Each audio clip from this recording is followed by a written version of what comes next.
السلام علیکم۔ چلیے شروع کرتے ہیں آج کی کہانی، ڈائن کا انتقام، ایپیسوڈ نمبر 2۔ اس کی آنکھوں کا رنگ بدل کر سفید ہو چکا تھا۔ اس کے کھلے ہوئے بال خود بخود ایک بہت بڑی 10 فٹ کی چوٹی میں تبدیل ہو گئے۔ چوٹی کم اور ایک سانپ زیادہ لگ رہا تھا۔ چوٹی ہوا میں لہرا رہی تھی۔ اس کے چھوٹے سے سفید ناخن لمبے نیلے ہو گئے تھے۔ وہ ایسے گنگنا رہی تھی کہ کوئی بھی مدہوش ہو سکتا تھا۔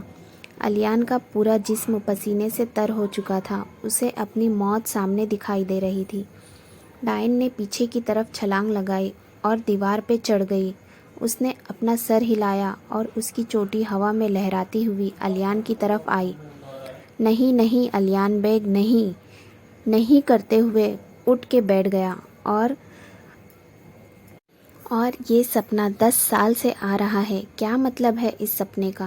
اور وہ خوبصورت سی عورت کون ہے جس کے بال، ناخن، آنکھیں، سب کچھ عجیب ہے؟ الیان کے دماغ میں سوالوں کا طوفان امڑ رہا تھا۔ گڈ مارننگ بھائی، الیان نے دیکھا۔ آواز اس کی چھوٹی بہن سارا بیگ کی تھی۔ کیا ہوا بھائی، پھر سے وہی سپنا آیا کیا؟ سارا چلتے ہوئے اندر آ گئی اور الیان کے سامنے صوفے پر بیٹھ گئی۔ کیا کروں سارا، آج کل نیا سپنا بہت زیادہ آتا ہے۔ کنفیوژن سی ہو رہی ہے دماغ میں، الیان نے مایوس سے ہوتے ہوئے کہا۔ آپ فکر نہ کریں بھائی، نیچے جائے، ناشتہ کر لے، اور آج آفس سے بھی چھٹی ہے۔ سارا کہتے ہوئے اٹھ کھڑی ہوئی۔ نہیں سارا، آفس تو جانا ہے اور آج شاید کسی پروجیکٹ کے سلسلے میں سٹی سے باہر جانا پڑے۔ الیان بھی اٹھ کھڑا ہوا۔ امی، آپ کو پتہ ہے آج مجھے پروجیکٹ کے سلسلے میں کہاں جانا ہے؟ الیان گھر میں داخل ہوتے ہی خوشی خوشی رفعت بیگ کے کمرے میں داخل ہوا۔